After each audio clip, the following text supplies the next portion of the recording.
goes off for good venue.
Start with the discussion on amending municipal election schedules.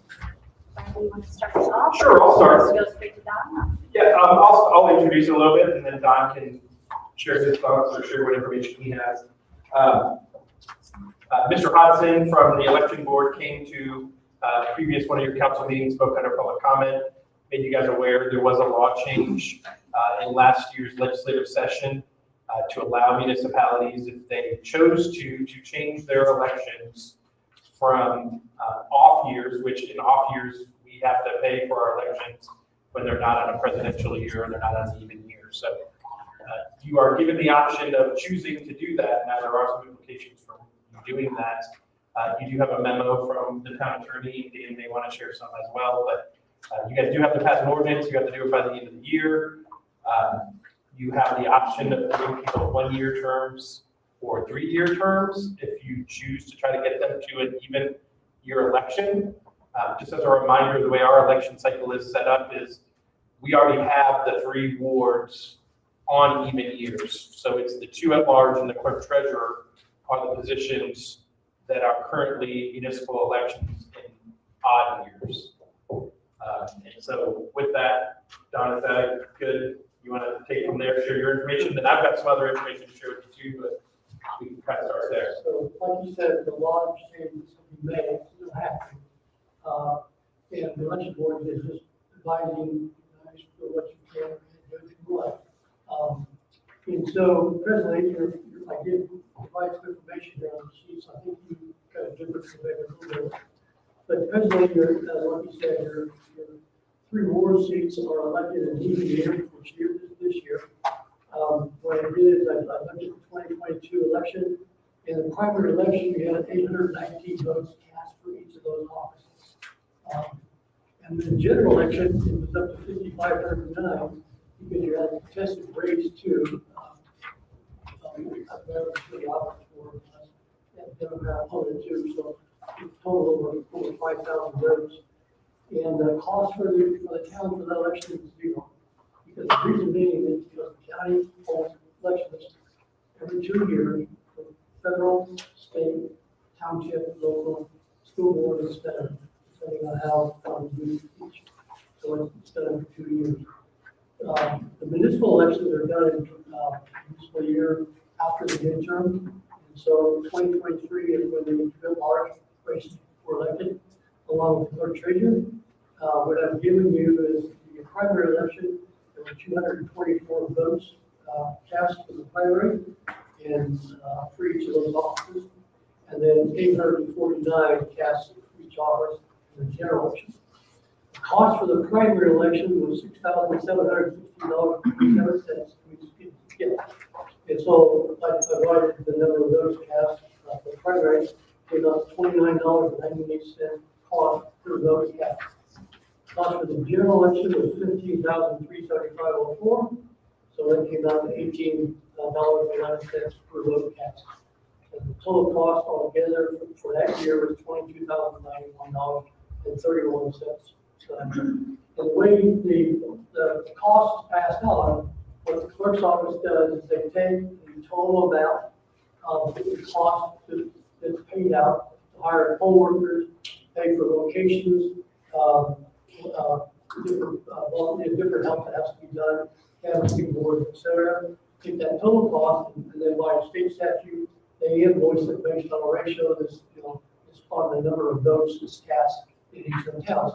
So the only town that doesn't hold a odd year election is, say, all those.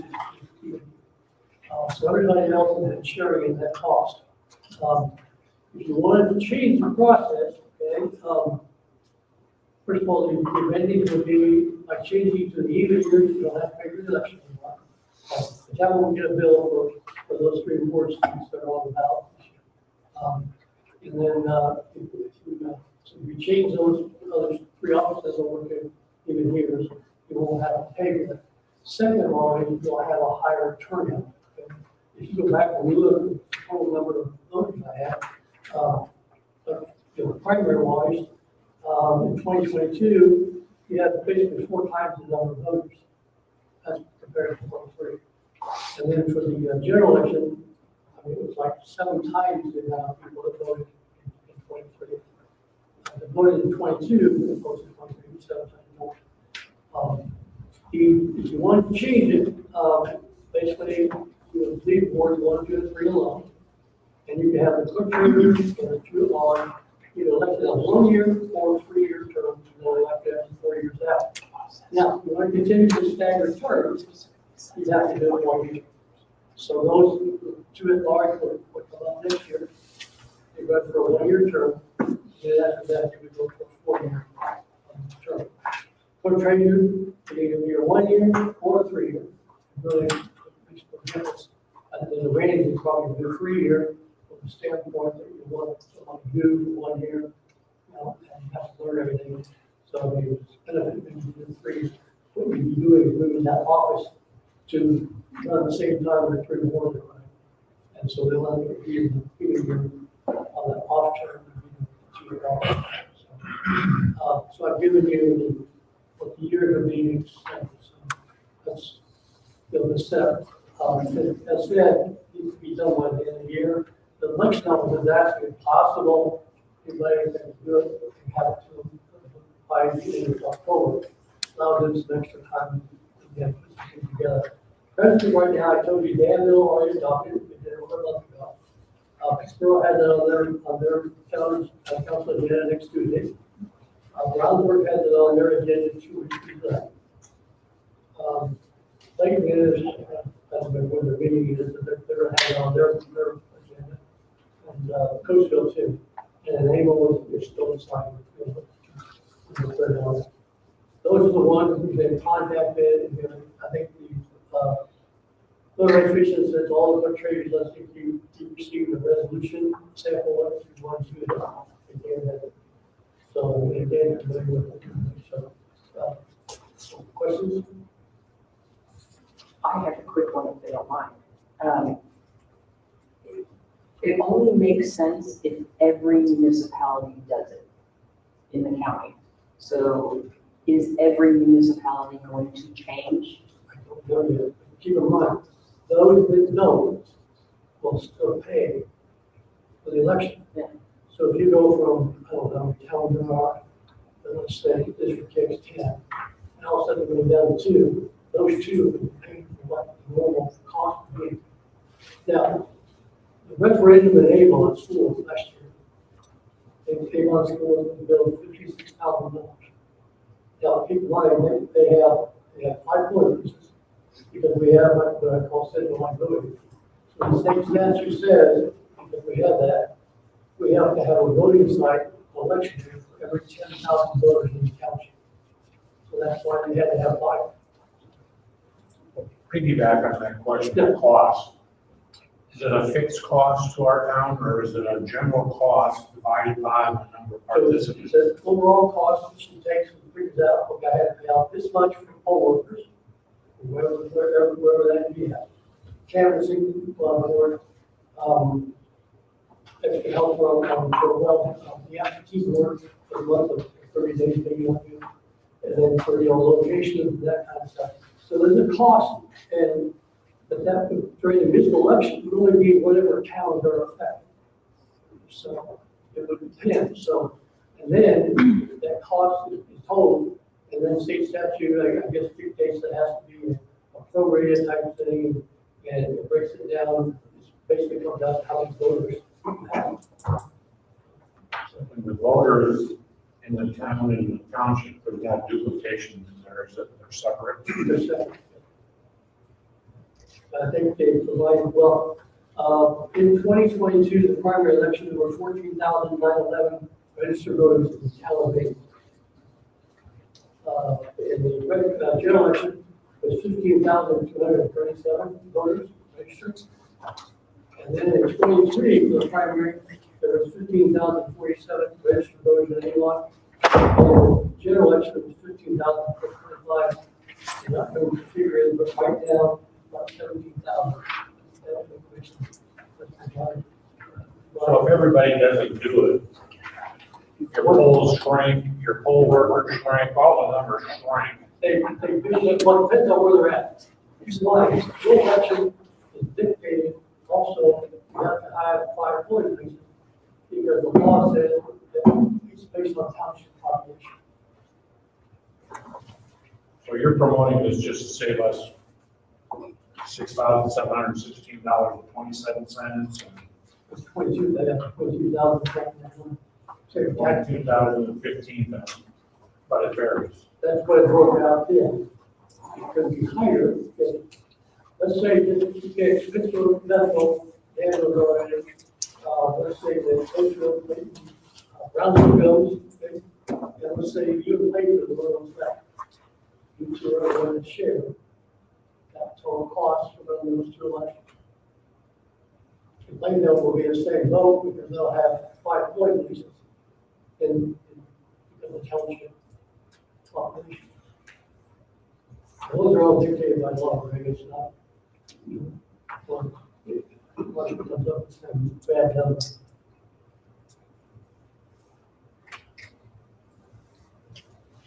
One thing that I was talking to Ryan about, and this was different on the agenda, was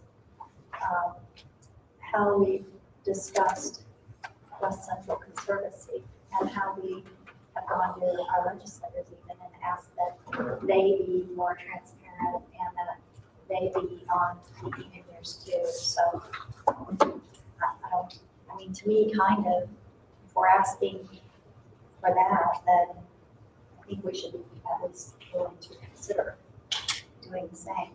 You know, I don't.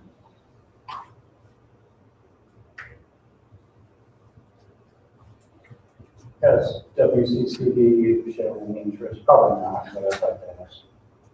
No, that's why it's going through the legislators. Yeah. The legislators are going to have to make that change. Yeah. But, you know, again, when maybe like 224 votes, that's not a very big percentage of the people in our town that are making decisions on their elected servants. I mean, people just don't show up for that. This basically affects Ruby, Jason, and Robert. So what do you? I think that financially it's a good decision to switch it. I also agree that it would be nice to have more voter turnout, it's not going to be very much fun for us to have to rerun in a year.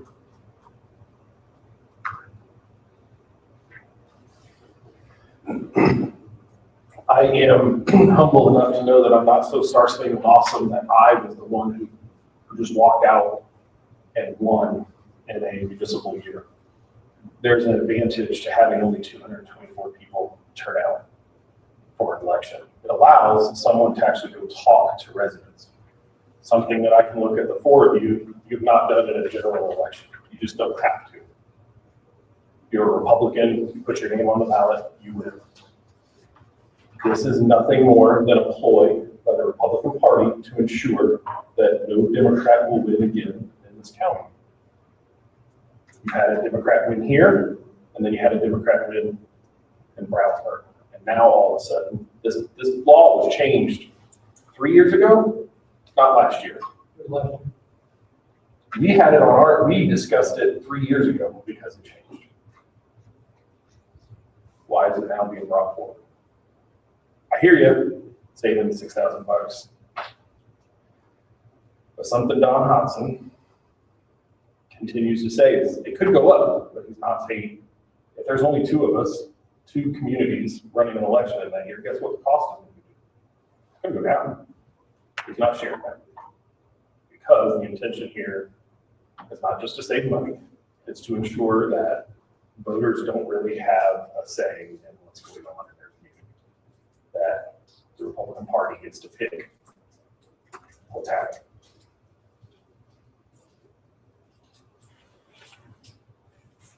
Ryan, can you or Dan, do you know when the law was passed? I believe it was passed last year. I made sure that I did reach out to AIM as well, just being that they're kind of our lobbying body, and just had a conversation with them. I know you guys get copied on some of the AIM communications, especially during the legislative sessions. They sent some of these things out. When the bill was there, AIM opposed the bill. And so I reached out to AIM because I thought that was interesting to at least be able to share their perspective with you guys on why they weren't against it. I asked them to have like a one-pager or something that they could share with people, and they didn't. But they did share that they said, generally municipal elections are more nonpartisan, and that presidential elections are more partisan. And so when you have those municipal, which are typically local issues, which is why fewer people tend to vote, they are local issues, but the value of those voters, those are people who are familiar with local issues, and those are the people that are voting. So that there's maybe that you're not getting as many votes, but those voters are more valuable because they are people who are up on what the local municipal issues are. They also said that when it's on a presidential ballot specifically, which is why it's still in a midterm, the other elections in a midterm is when it's on the presidential ballot, it's so far down the ballot that no one even pays attention to the municipal elections. There's all these elections, and so down at the very bottom is going to be our 2 or 3 municipal elections, whatever they are. And so they said those tend to get buried on the ballots. They said their experience was that both state parties have opposed moving the municipal elections. Clearly, that's not the case because it did pass, and it's a law, so at least somebody had to do it. The other issue is they said typically then municipal issues are ignored because the issue on how people are voting is on the presidential election, not actually on the municipal election. So they offered those as just talking points on why they don't think you should change your municipal election to a presidential election cycle, again, for whatever it's worth. Yeah, the bill to allow municipalities to change their off-year election was changed in 2020. Although, I would say, I don't know why the bill changed. I do know that the election board came to us this year, and I don't recall them coming to us in the prior year. So that's just to say Robert may not be wrong about that, but the bill was passed in 2020. I agree with Brad saying when he's talked about it. It's always been my understanding that the parties wanted the off year because they thought that, the municipal elections were going to get the attention they deserve. We were going to be able to talk about municipal elections, and that election should not be the same as the general because it gets lost. And I agree with Brad. I think traditionally that's what political operatives would have told you in the past, that that's why municipal elections. The fact that municipalities pay for these elections is not new. That is not new. You've always paid for your elections. And so that part is not new. This idea that maybe municipalities don't want to pay for them anymore is the new part. And so the state legislature said, well, if you don't want to pay for them, then move it to the even year. You don't have to pay for it. But again, I would say that there was not, to my knowledge, a rush after July 1st of 2020. There was not a rush of municipalities to get rid of their off-year elections. I know it seems like there's some movement here in this county, but I don't see this changing elsewhere.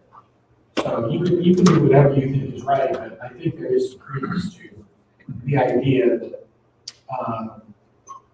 that you have the off year exists so that you can have, so it can be your election. Now, you have fewer participants, absolutely you have fewer participants, but it gives you an opportunity to have an election about these municipal. I would say one other thing, it's in my memo, but nobody talked about it, is whatever you decide, you're going, it's 12, you're not going to revisit the issue for 12 years. So that is something the legislature did there. Obviously, they don't want you going back and forth, back and forth. They want you to stick with something because it's a lot of administrative heavy on the part in the election board to make these changes. So if you do it, it'll be a 12-year at least period where you can get that they don't want you going back and forth, how do you come up with 12 years? I don't know. I wasn't an arbitrary. It's 3 election cycles. We know that. I mean, it's 3 full election cycles. But I don't know. And we don't have, you can only do this during high or even years. So if we don't do it this year, we have 2028 to look at. Yeah, I would also add, AIM did say that if you guys wanted someone to attend, that they could send someone to your meeting to give perspective. I know I've had a brief conversation. I think I had heard Plainfield wasn't doing it. AIM also shared that they were a little surprised when I reached out to them. They said they hadn't heard of people actually changing their elections. So he kind of asked me, he said, well, do they want to do it, or why are they discussing it? And I just said, well, it got brought up, and so we were having a conversation. So AIM was a little surprised to be having that discussion. Certainly, if this was going on across the state, people were having a discussion wanting to change, I think we'd be hearing about it a lot more. So I did want to at least share that comment from them as well. Well, I think we need to understand what everybody else is doing because we share the cost with everybody else. There you go. So I want to make sure we're clear about this, but if you look at number 1 in my memo, you only have an opportunity to do this once every 4 years. You don't have an opportunity to do this in 2 years. Because the way the statute is worded, it says that if you can adopt an ordinance in an even numbered year, which is immediately preceding a municipal election. Well, in 2028, there is no municipal election in 29. So you can only do this, you can do this year, 26, or the next time you would be looking at it would be 2030. There is some information out there, being communicated that you can do this every 2 years. That's wrong. You look at the statute, I'm quoting here. Number 1, the ordinance must be adopted, ordinance in an even numbered year immediately preceding a municipal election. Well, in your particular situation, your municipal elections, your next ones are 27 and 30. So you can't do it in 29 because you don't have an election. You don't have an election in 28, a municipal election in that year coming up in 29. So you have one shot, the way your current instruction, you have one shot every 4 years to do this. So, and I think that's what Don told you a couple months ago, and I think he's right about that, but there's some other information out there that I think, again, maybe there are municipalities where they have 2 off years and 2 odd years. Maybe they have elections in 27 and 29. Well, that would be true for them, but it's not true for them. So just to add one thing I want to clear out, this is not a Republican. Different election board in 2020. So be the three of us, knew about the law, like to make everybody aware, it's up to you guys what you want to do. But then when he surprises, well, if the towns decide on their own, go do it. And Bill said, the bill you're getting is a heck of a lot higher, well, why didn't somebody tell us that we could do that? So that's the whole thing. I mean, it's up to you, we're not pushing it. It was a consensus of the three board members. We should get it right on it.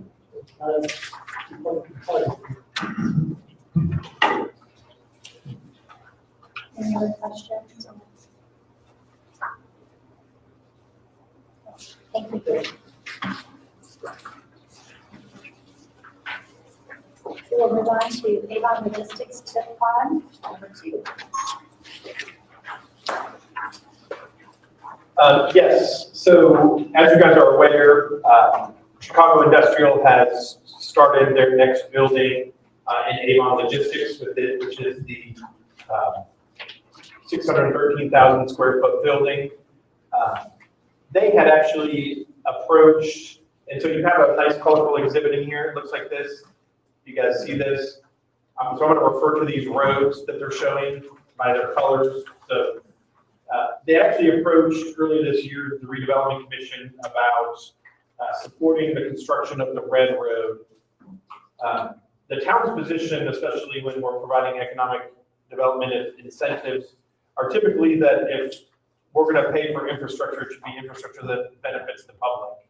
So the Red Road, as they had originally proposed it, was just going to be a cul-de-sac, which meant it was only basically going to serve the benefit of Building 6. And so we had given feedback back to Chicago Industrial that unless they eventually built a connection road to the back, that we weren't willing to pay for the cost of the construction of that Red Road. So Chicago Industrial has since modified. I know this looks a little different than what you guys had previously seen in some of their layouts. So I had some conversation with them about that. They are looking at starting building 5 potentially next year. So they would, I'm going to call it maroon or mauve, I'm not sure what color that is, purple maybe. The purple road, they would then potentially build next year. And then they have a third phase, which would be to build a blue road, which would essentially create a backage road along the back of the entire industrial park, which again would be beneficial to us. You know, we talk a lot about traffic. We talk about being able to dissipate traffic, and if people don't have to drive down to 100 South and get on 100 South to go 2 buildings down, that's good for us. So these roads would serve a value to us in the manner in which they're showing in this exhibit. So that's the first thing. The second issue then was I asked them if they would be willing to provide costs for what they thought the construction of those roads were. So they did provide a TIF bond infrastructure budget. And so you'll see it's about $9.5 million.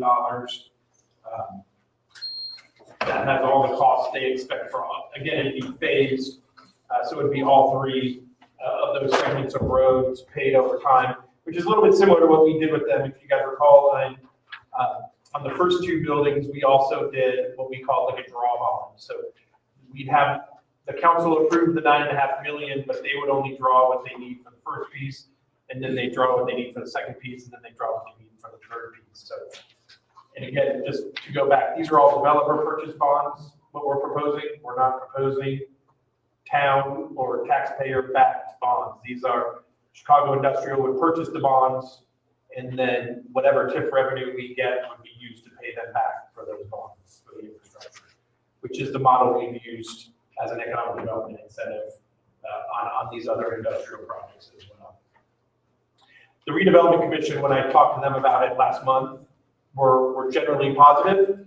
They liked the layout better, and I think it's more consistent with what you guys as the council have shared you want in terms of economic development too, which is variety in building types. It's not that it's all 1 million or 800,000 square foot buildings, that there be some diversity in the building size. Again, the thought process is the bigger buildings lend themselves to logistics and lower paying jobs, whereas the smaller buildings become more light manufacturing and that have higher paying jobs. So some of the smaller buildings that they're proposing, I think the redevelopment commission thought that that was favorable and that they liked that layout. They did have some discussion about, well, what if we agree to pay for the roads and then they change their mind and they just want to build big buildings, and they just showed us that because they thought we'd like it. And so we had a little bit of discussion about how the agreement's written to make sure that, you know, they comply with that. I shared that concern with Chicago Industrial as well. Chicago Industrial said, hey, we've been studying this and we've been talking about it.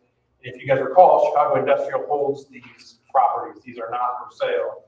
And they have said they want the diversity in their portfolio as well. They don't want it to all be million square foot buildings as well. So he didn't seem to have any issues with that as well. And the next thing the redevelopment commission asked was, well, will that building layout actually generate enough TIF to support a $9.5 million bond? And so I did ask Greg Garritos, I thought I saw Greg come in. Oh, there he is. Sorry, Greg. So Greg asked them to do a quick revenue bond analysis and see what it would generate in terms of TIF revenue and if it could actually support it. And not that all these other pages aren't important, but if you work yourself all the way to the back, I want to say it's page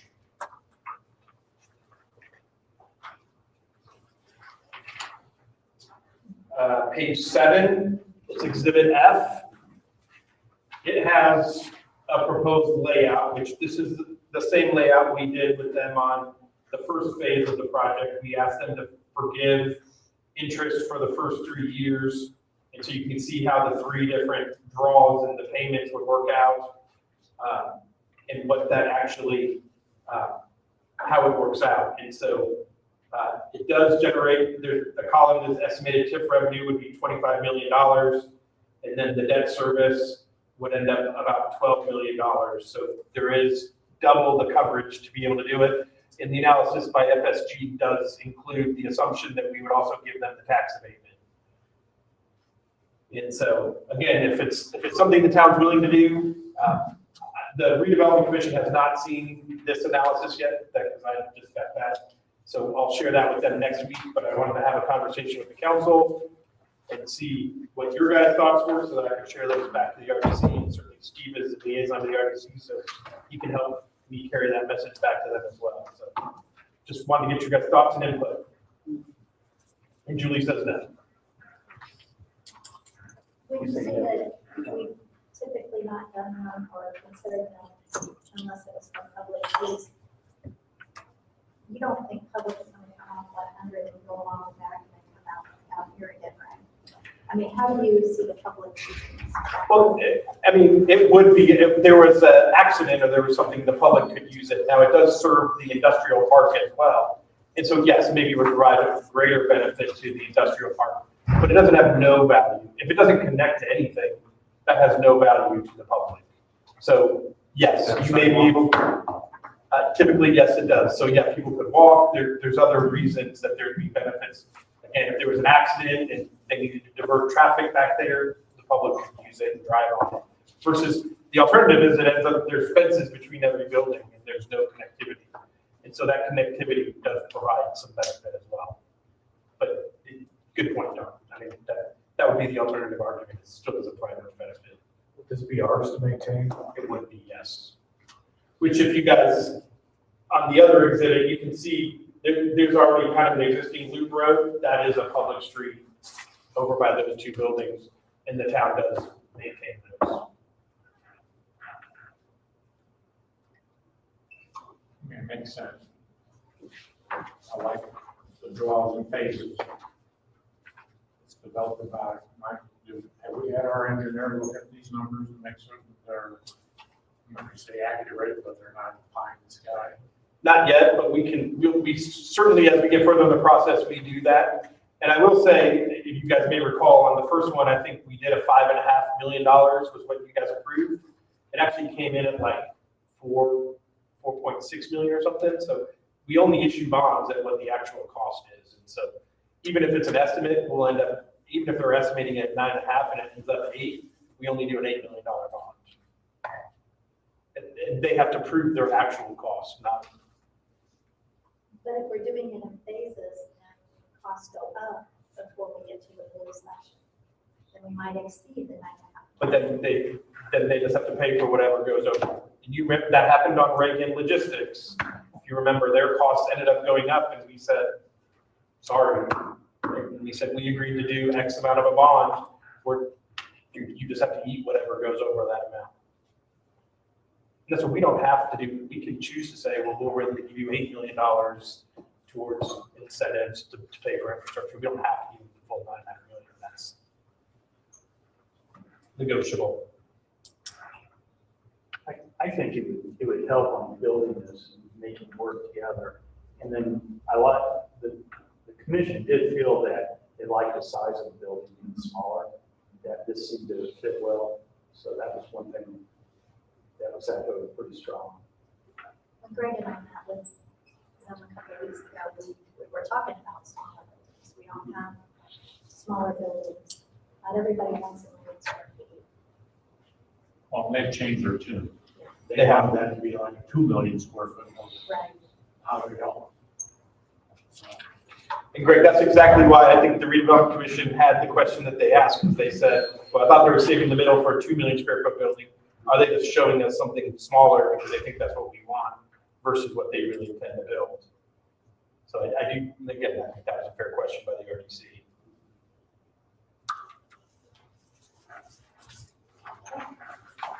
Questions or comments? Hopefully we'll be great. Great. Which one's up first, right? Sustainability analysis.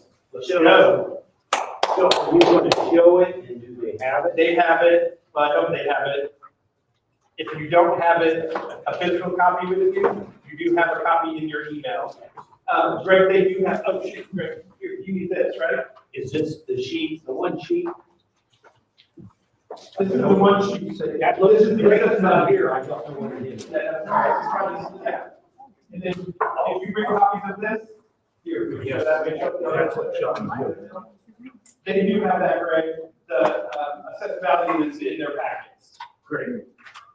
I think Greg's going to start on, and this is hot off the press, so we haven't had a lot of time to analyze it, but in your packet behind the sustainability analysis, the first spreadsheet you have looks like this. It says assessed value on the top. And if you guys recall, the number one thing that drives our entire budget is how our assessed value looks. And this is a perfect discussion. I'm going to lead Greg into what I wanted to talk about a little bit. But you guys will recall that about 5 years ago, your guys' goal was that you wanted to move towards diversifying our tax base and getting more economic development in that 3% range. And so you can look on here. This is something I started tracking. Actually, the county started splitting up the 1%, 2%, 3% a few years ago. And so I started tracking it, and I find it to be fabulously interesting. Greg had pointed out on it earlier today, but if you look at our 3% assessed value growth, we had 11.78%. And if you look at our TIF, we had 23% growth in our TIF as well. So those are great things. But with that, I'll turn it over to Greg and let him share what he wants to share. And then that will kind of lead us into the sustainability analysis. Fire away, Greg. Thank you, Ryan. And I'm used to standing at the podium, so I might stand up here for a little bit. So this is the assessed valuation on a preliminary basis for 2027. What is notable is I believe the county as a whole was just slightly around 1%. Okay, so you're bucking the trend, you're higher than the trend.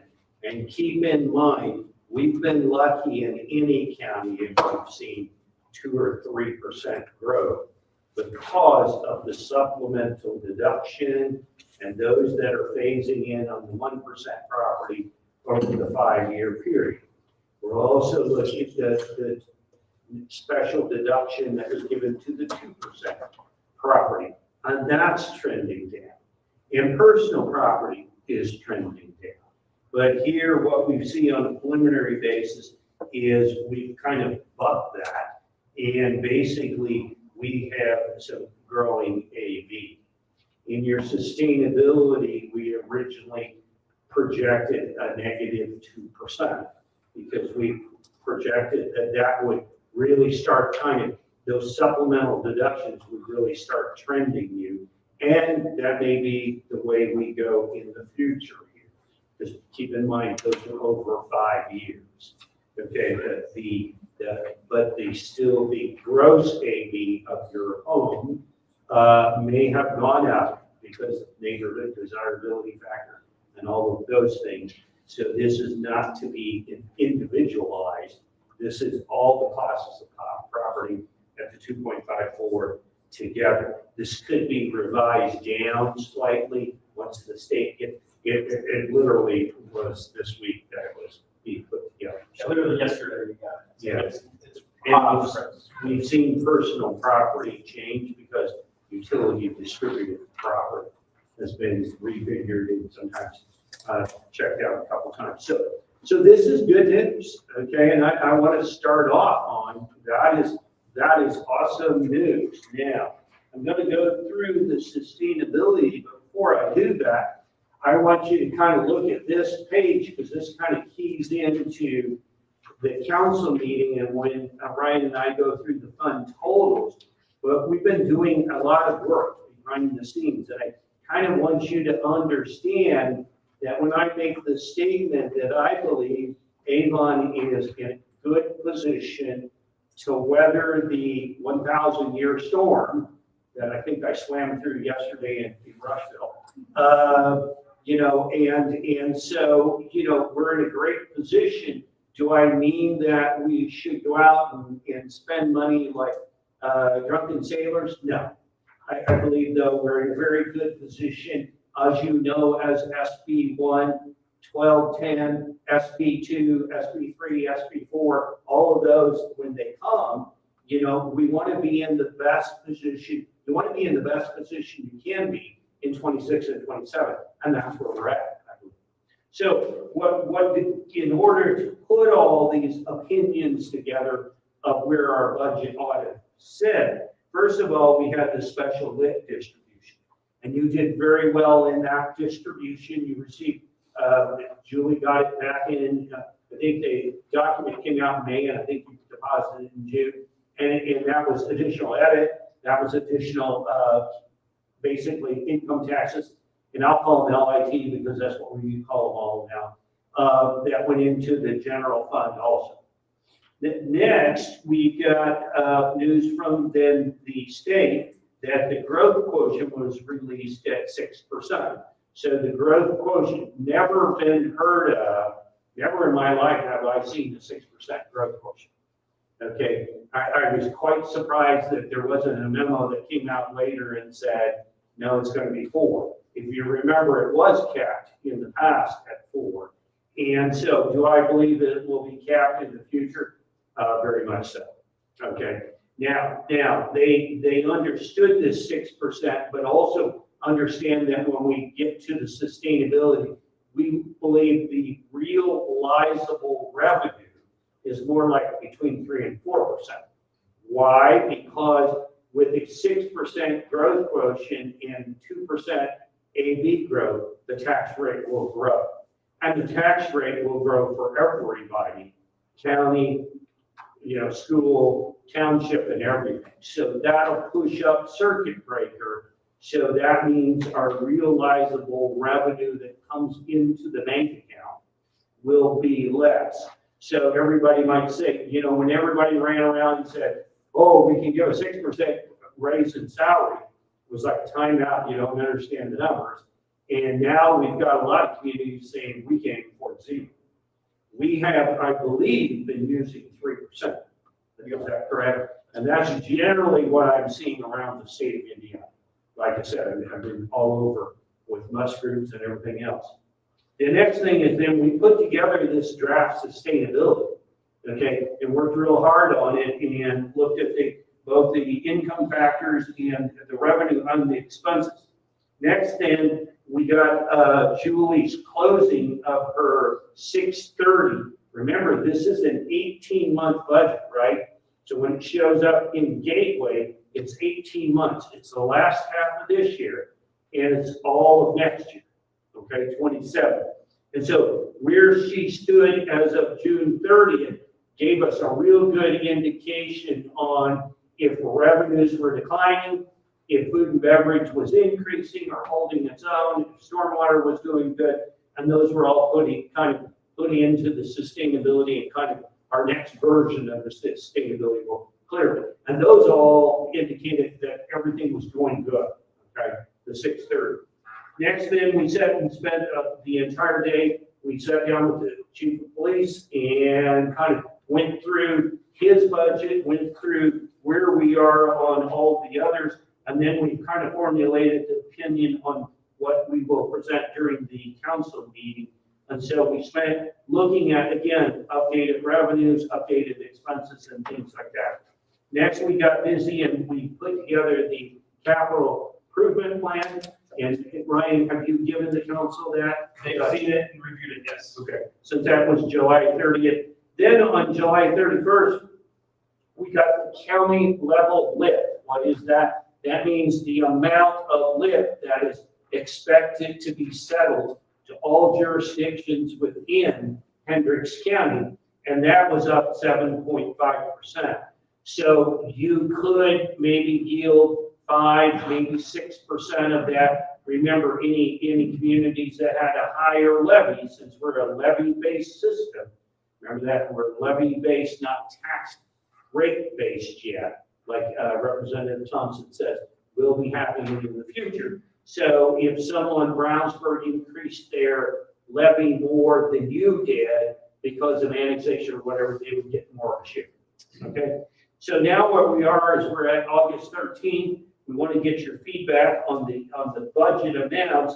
And then what we're waiting on next week, we should get, Ryan, this is late breaking news, but we should get the individualized Avon LIT for 2027 next week. So that'll really help us and really kind of fit into your timeline I have here somewhere for our budget approval and how we move forward. So we got a lot of information in Gateway. We've been working with Julie and Ryan, and we're going to be getting the other funds in there too. So, okay, any questions on what we've been doing to get to here? Okay, so now what I want to do is also tell you that there is no doubt in, like I said, when I was kind of swimming back from Rushville last night, I was like, wow, if you look at the things that Avon has accomplished and how we've gotten to what I call the good position, is that from several things. Many years ago, we approved and implemented the food and beverage. And I remember that. And remember going through all that, and it was a hard kind of everybody was concerned with it going up, but that was the really paid dividends, and it shows off in the sustainability. The wheel tax, doing the wheel tax a year or two ago, actually we got it back. Brownsburg is trying to catch up with you. They're trying to do it this year. Now everybody's madder than heck because of everything else. And so our timing on the wheel tax couldn't have been better. And you saw, Ryan, I'm sure told you the lane mile revenue that we got in, that will be our new match for our new grant next year. And that's automatic because you have the wheel tax and things like that, okay? So that's awesome. The fact that we brought on, don't throw anything at me, Julie. We brought on GO bonds very strategically, not a ton, but we brought those on because guess what? Well, those are going to be harder in the future. There's no doubt about it. Okay, and so, bringing those on and then bringing the stormwater on, just again, set the whole table. I'd like to say, if we were at Christmas dinner, we got a nice table set, and we've got a lot of things on the table to eat from. or to enjoy, and that has gotten us to this point, okay? So those are key things to kind of remember. So when I want to go to the recommendations, and I want to update number 3, where I talk about the rainy day fund. And Ryan and I talked about this, and we looked at it, and what I'd like to do is make the suggestion on the 300,000 that we actually split that 150 to the insurance reserve fund. You can't call it rainy. There's only one rainy day in this state. And then 150 to the rainy day fund. That would bring up the rainy day fund a little bit, bring up our self-insurance up a little bit, and we'll be then on our way to the goal of $2 million that I set forth here. So we're hoping we can give it a nod from the council and be able to head in that direction, and then a resolution would probably be put together. Okay? So other things in there, I think those are, I'm on the second page of any recommendation. I guess I will pause here for a second to say, if anybody read through these and have questions, address them at any time. I can stop on a dime to get started on the dime.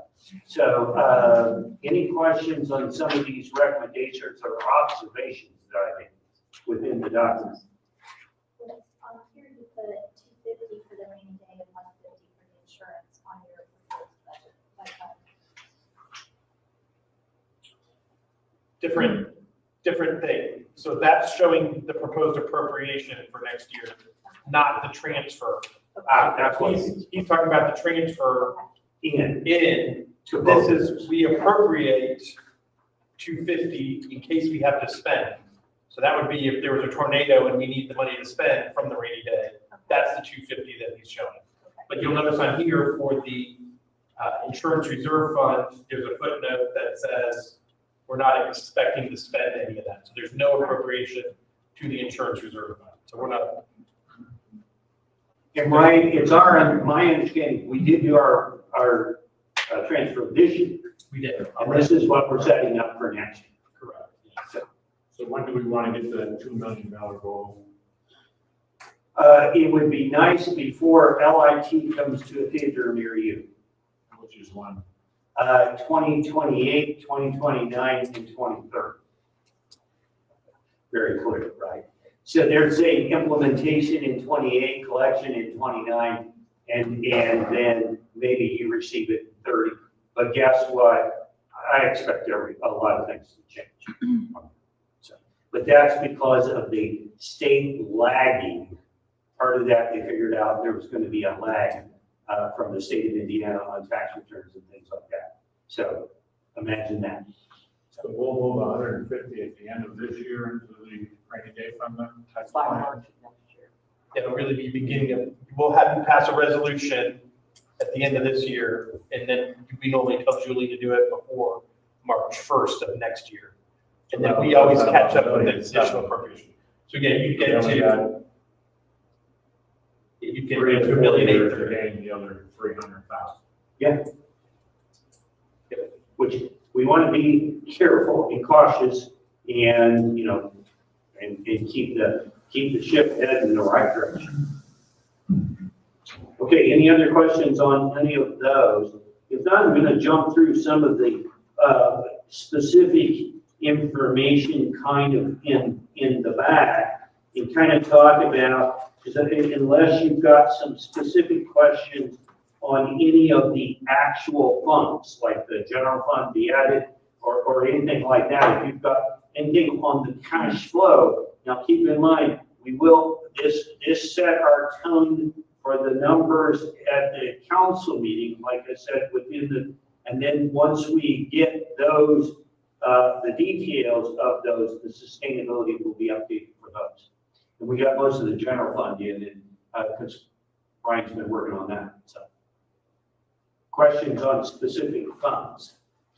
If not, I'd like you to turn to page 79, which is the circuit breaker. This is the one that I've been talking about, and the fact that we really were quite lucky that the circuit breaker on page 79 from 25 to 26 went down by 91,000, even though the total went up, with the tip in it. Our total loss was basically eliminated, or the incremental loss was very, very low. Right? So that really helped. Now, we believe that, as you can see in 27, 28, probably even given now where we are, the growth quotient came out a little later, we're going to have bigger circuit breakers than these numbers. So keep in mind, what that means is when we put together a budget and we say, we're going to levy $3 million of general fund property taxes, will only yield 3 million minus 625. So we'd only get 2.5 million of real cash. So, that's how it works and how it comes into the fund balance. Questions on that? We also then put together I want to point you to page 82. Now, we've been looking at, by the way, I probably should mention this too. We do have the possibility of a annexation appeal. Matter of fact, I have 1, 2, 3, 4, 5, 6, 7 fiscal plans that we could use for an appeal, and the total is around 75,000. So we'd like to get your, again, thumbs up to apply or advertise that in the budget and be able to move. Now, why I brought that up, the tax rate's going to come up from the 33 cents, right? It's going to come up because the growth quotient and because of the assessed valuation. The 75,000 won't move it much, but that is something that once you get the 75, as you know, by the way, the 3-year growth quotient, all of those excess levy appeals that used to be back there in the old days, or even a year ago, those are all gone. This is the annexation and fiscal plans are the only appeal cities and towns got left. Okay, so it's your only bite of the apple. And what they recognize is they want to incentivize, if you increase your border, they want to make sure that you can match your revenues with the expenses, or who would ever increase the border, okay? And they believe increasing your border and providing additional services like police protection and things like that benefit. So they've kind of left the annexation appeal alone, at least so far. I expect those. As you recall, it's the only appeal left. The growth appeal has gone away. So this is the one that They reminded us last year. Yes, they reminded of us last year, even though we were eligible for it, we didn't get it anyway. Yeah. They figured there was more appeals last year. There could be, there's no guarantee at all you'll get this. But we didn't, my suggestion is we at least try. Because these are legitimate annexations based on a legitimate fiscal plan and hopefully, Dan, legitimate ordinances. Right. And I got a lot of faith in you on that. Which son do we have then? Are you referencing? You're welcome to see these. I just have one sheet. And you've seen this. I have it. Okay. And if the council would want to pass it. That was our quick inventory of the ones 25 for 26.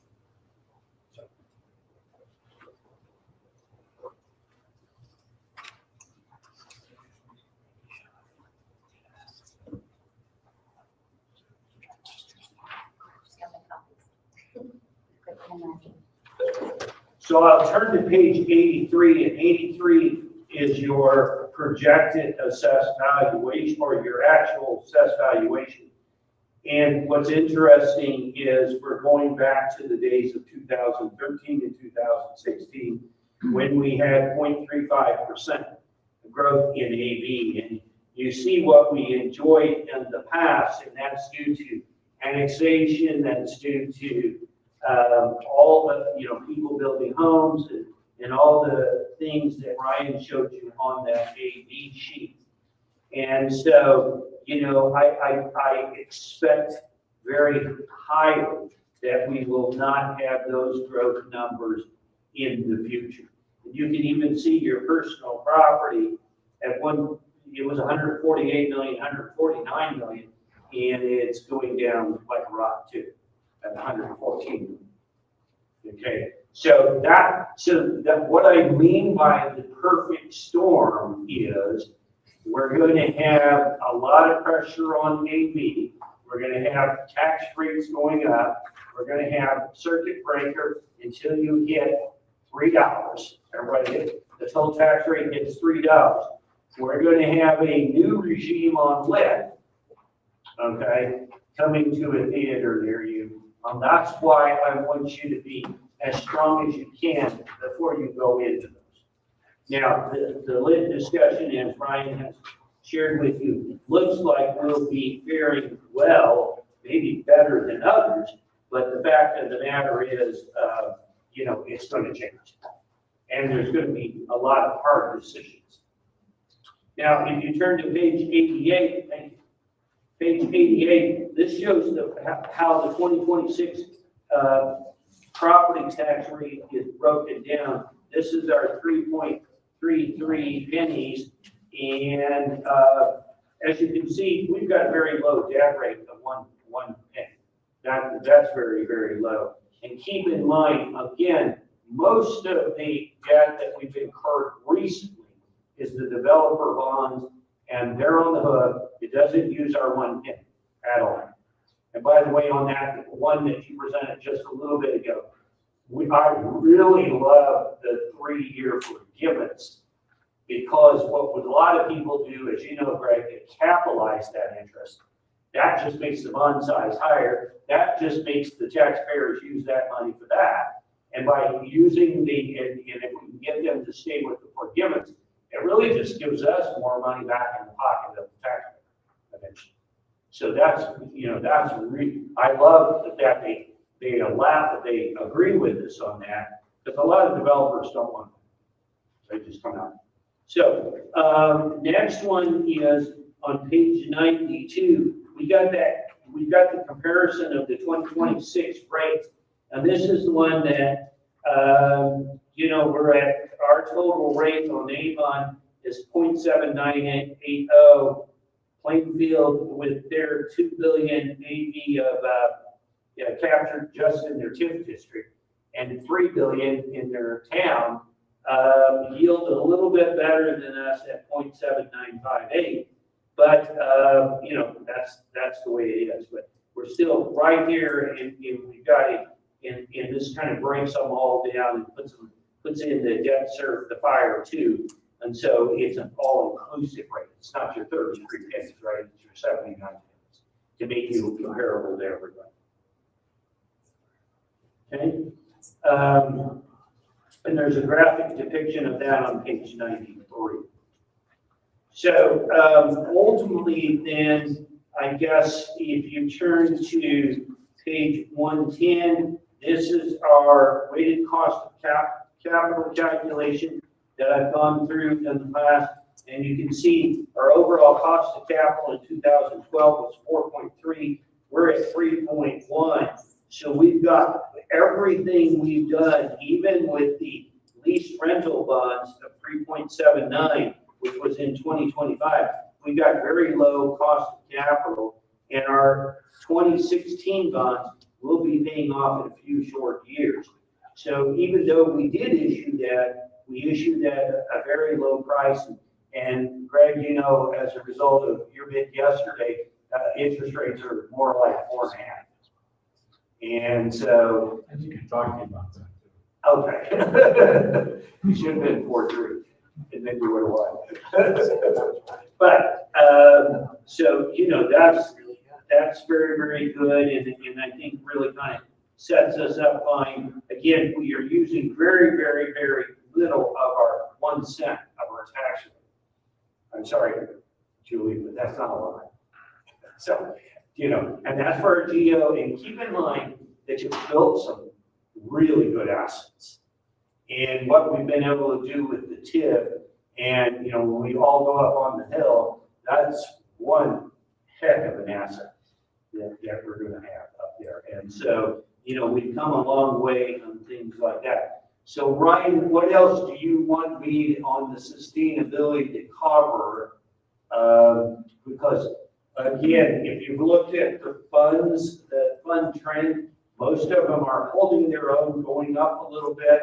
And again, that will be updated for once we get the 27 budget solidified, but you can kind of see where, like, you know, overall, I think it's a lot of good news. Talk about lit Lit in the future, and the Well- decisions that we may have to make. well, the decision that's going to come to you all is going to be whether you opt in or opt out. And I'm talking to you, okay? You happen to be, I put it in the tale of two cities in my write-up to the mustard, or two towns. And that was Plainfield and Avon. And if you look at it, your population is X percent, and you know your basic levy is X percent, but they've been around a long time, levy of lit. They've been around a long time, so they've grown their property tax levy. So since they've grown their property tax levy each and every year and annexed and grown and growth quotients and all that, that they've grown to a level that they need X amount of lit. When you calculate that out and you use the right of each town over 3,500 to levy their own lit rate of up to 1.2, it's not enough for Brownsburg. Maybe Danville was okay, but Brownsburg and Plainfield. For you, it is. It actually will pay substantial dividends. Possibility of you doubling or more your LIT total. Okay. Now, so that's if you opt out and create your own tax rate. All the other towns will more than likely, when we went around, I don't know if any of you went to the mustard, yeah. And so, and you're coming to us too, right? The second one. And so most of them will say we want to opt in and use the adjusted gross income of the county as a whole, as opposed to the town as a whole. Okay? Now, keep in mind, we have done estimates, and everybody's done estimates, and at this point in time, it looks like you could do your own and you could fare well, but you could also fare well if you stayed in with Plainfield and Brownsburg, because they need a higher tax rate to fund their lit. So they need, let's say, about a 0.8 up, okay? That's still higher than what you need now. What do we need? We had it, I don't have those numbers right at my fingertips, but about 50 basis points. Yeah, 48 cents, I think, just to break even. Yeah, to break even. And the definition of break even has been cussed and discussed. What the reason I say that is that there is a general perception of break even is lit plus cap loss, circuit breaker loss, and things like that. That should be added. That's not a given by anybody, okay? That's what the towns are asking. Cities and towns think is fair. Counties don't need it so much. And the overall fact is everybody's going to say, well, you've survived with those circuit breaker caps now. Why do you need to increase the lit rate that much more? That's a big debate, and I guarantee you that's coming in SB2. Something of that. So Greg, that would then give us dividends too. So right now, either opt in or opt out would end up to be more of a political decision than maybe an economic decision, because you would now, if you opt out, you would be able to go up to 1.2 as it is stated now, and it would be up to you to calculate and then not impose the rate. The state would impose the rate, but basically have that rate, okay? If you opt in, then the county council will mandate the rate, okay, so to speak, to give everybody lit. You know? That won't make everybody whole. Well, they may not.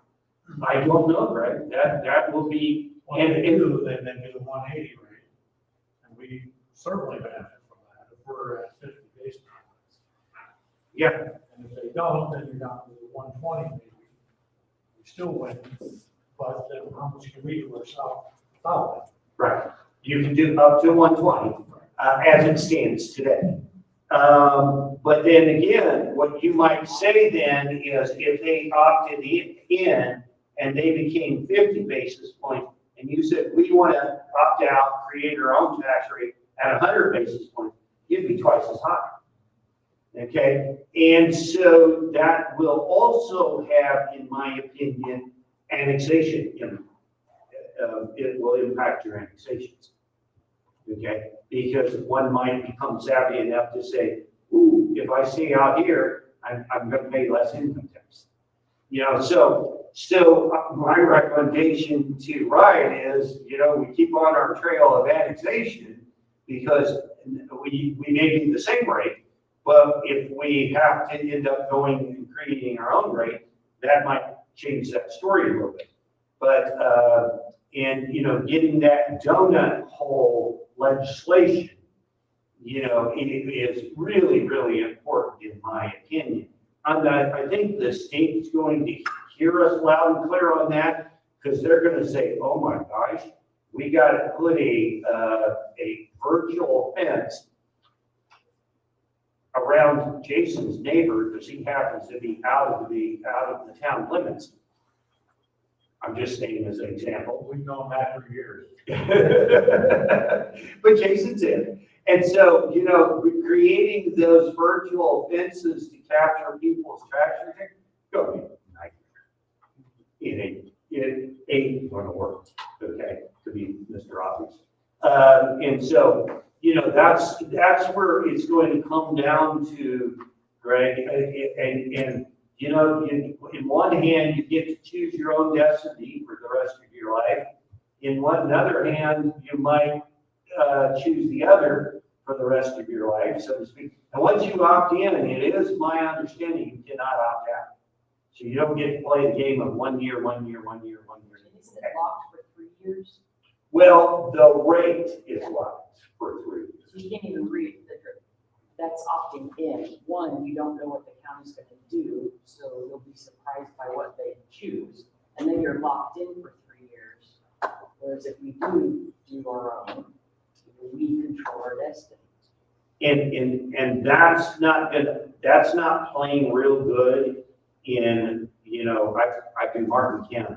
Their income doesn't grow from 1 year to another. You lock in a rate, how do you give Shelby a 3% rate raise if you don't get any more lit? You're not going to get much more property taxes, so you're not going to get much lit in that case. And so you're going to be so dependent on the budget is going to be driven by the lit increase.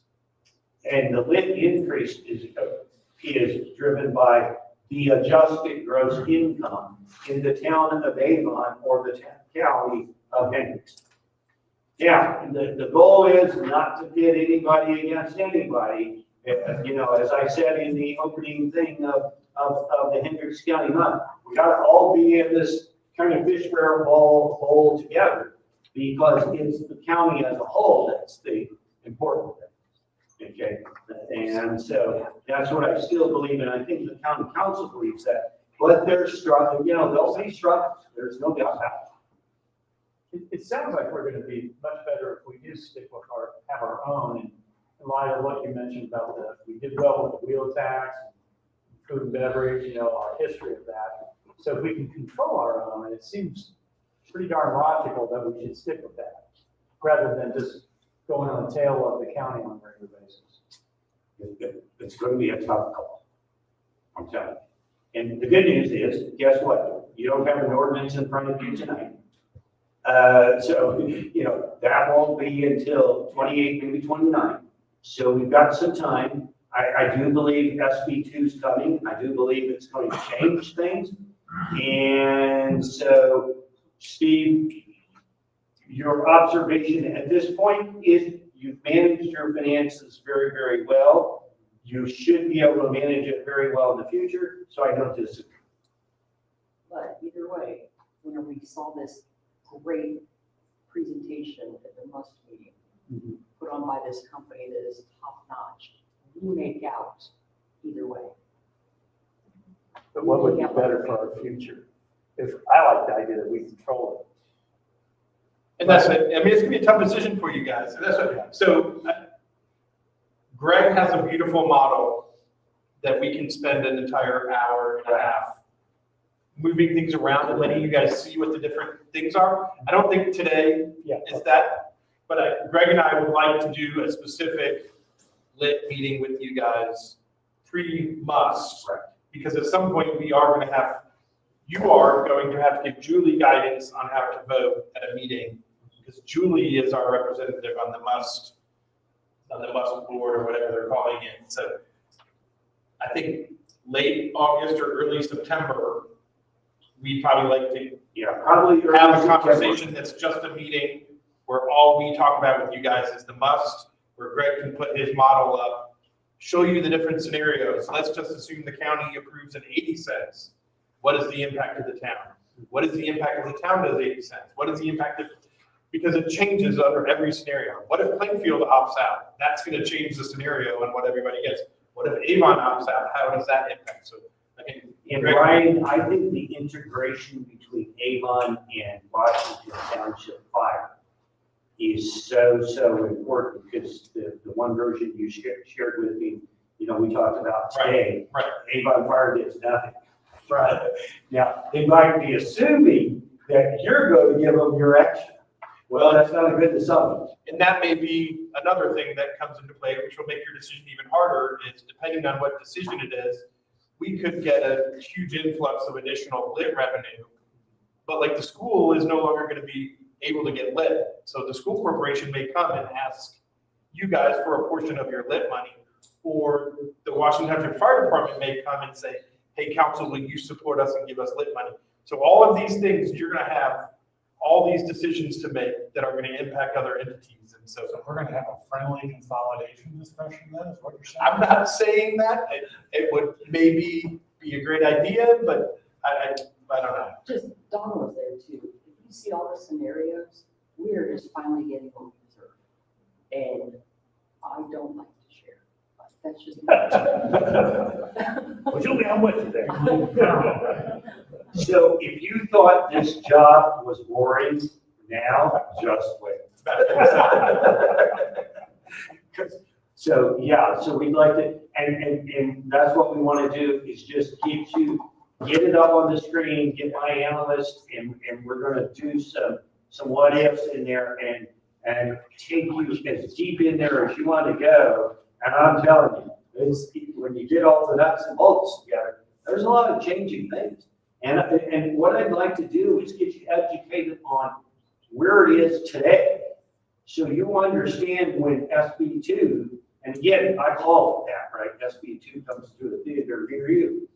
That then you'll be able to see the change and understand the change. That's what's critical for you. Because yeah, we're going to be in September here, we're going to be looking at Julie and saying, Julie, you may have to sign on the dotted line somewhere here. Now, I don't like what the Association of Counties put out, is that everybody would agree to a rate. I don't like that, because I don't think you want to agree to a rate at this point in time, because then you'd be agreeing to one point. I think the concept, I've been trying to always push the concept They're pushing for the town needs to say what its rate needs to be, and the county needs to say. I'm not sure the county's going to move for that either.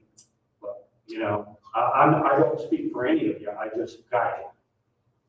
So, Well, hand out that information before we talk about it, so I have time to look. It's impossible to do. You're gonna have to sit here and look at it with us, Greg. Can we have some of these charts and some interactive, graphs that kind of show it a little better? Because you can get lost in the spreadsheets. It can be, so.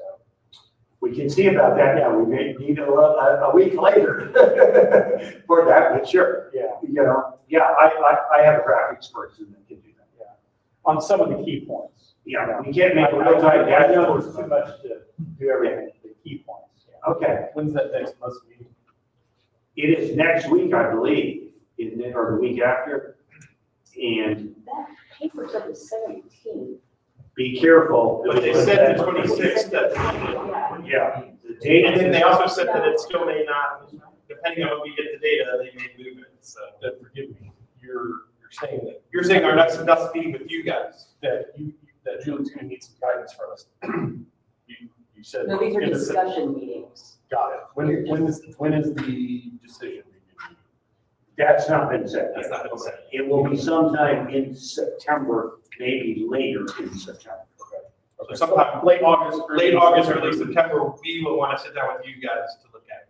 Now, most of the MUF's discussion is going to be more focused on what are we going to do in 28, 29 versus what Julie's going to do, because we don't have the option to create our own rate now. So no matter what happens, we're still opting in with the county at this point because we don't have that other option yet.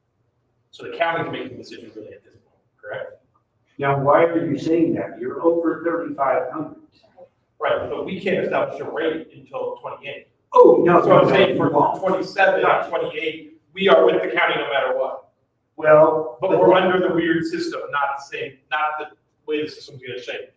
yeah, but, you know, that may be where, since you have the right, you may say, I need to reserve the rights. Correct.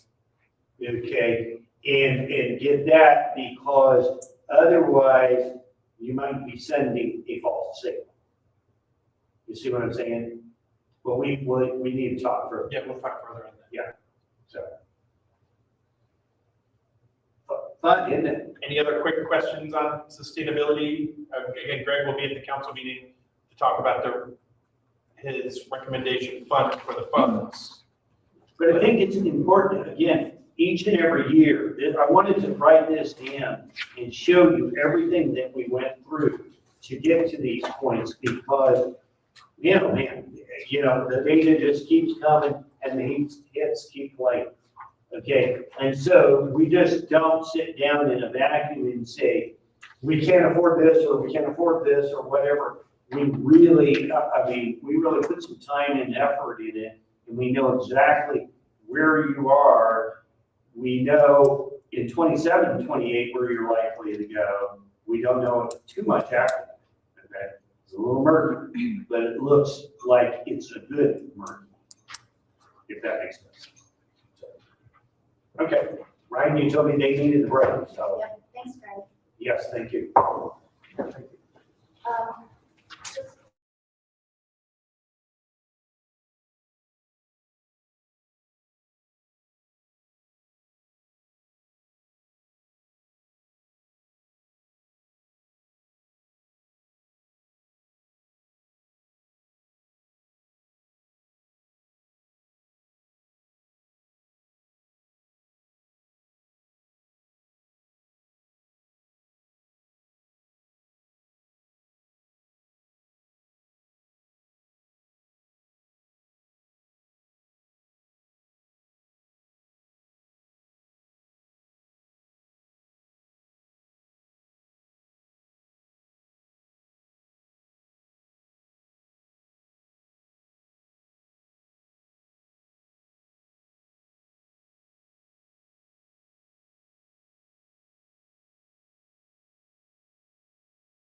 Let's go. We'll go ahead and call the meeting to order. Please rise for the pledge of allegiance.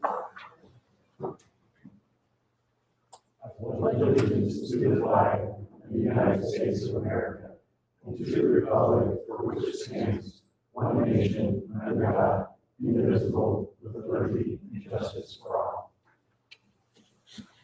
Julie, roll call, please. Robert Pope. Present. Steve Eisenberg. Present. Greg Susan. Present. Ron Loud. Present. Jason Puckett. Present. Next item is the consent agenda. Is there any discussion? Now we'll take a motion. Make a motion to approve the consent agenda, including the check register for August 13th, approval of minutes from July 23rd, as presented. Second. Thank you, Julie, roll call.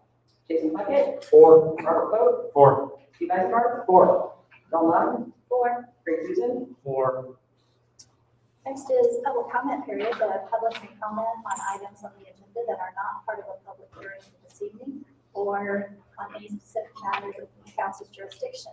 If you would like to speak, please come forward. Microphone's not working, right?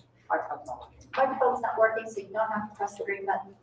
But please state your name and your address, please.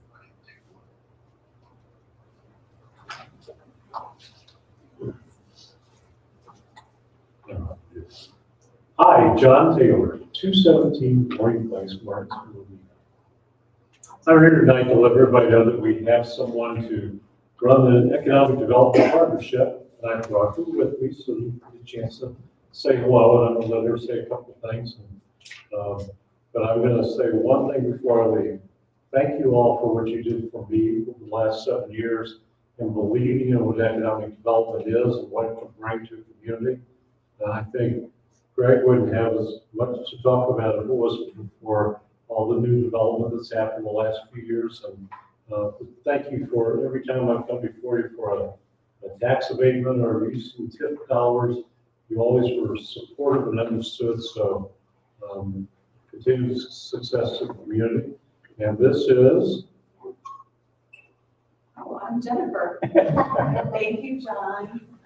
My first question is this guy ever retired? Yeah. No, I'm Jennifer Chamberlain. I'm honored to be the next executive director with Hendricks County Economic Development Partnership. And I'm really looking forward to using my past experience in the public sector and the private sector.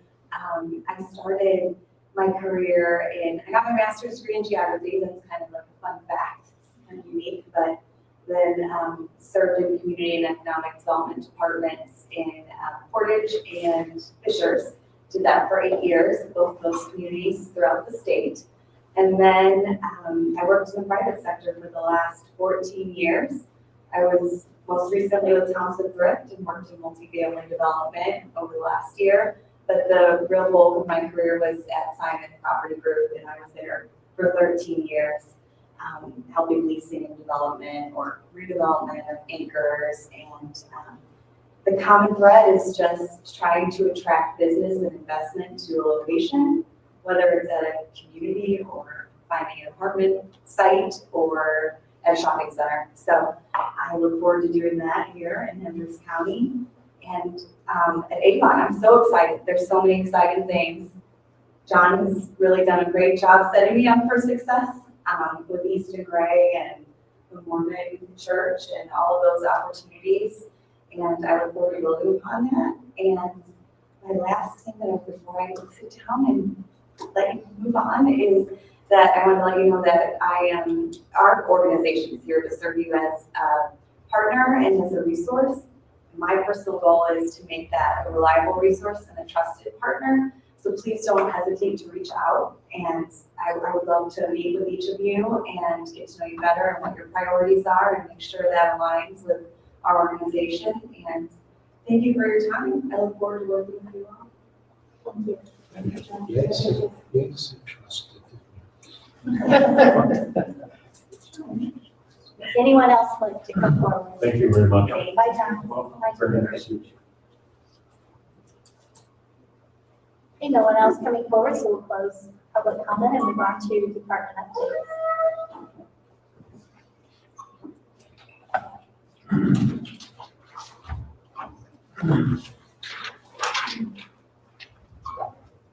Steve Moore, Public Works Director. First on the list is the 100 North Raceway Roundabout. Making some really good progress out there. Utility relocation will be complete overnight tonight. That'll be the last one. Then AES will remove the remaining poles hopefully next week. And the dirt crews and the stormwater crews can do what they need to do where those poles were interfering. That said, the stormwater crew is doing great. They are already completed the south leg, the south side of the east leg, and they're going to be working on the north side of the east leg for next week. Dirt crews are out there working. Milling is done of the road, so they're doing pretty well. Here's a revised completion date. I'm going to say the end of October, early October, which I would say the end of the year, so this is an improvement, okay? Good. So, far kind of low, but yeah, so the end of October is when we think that'll be complete. They should hopefully beat that date.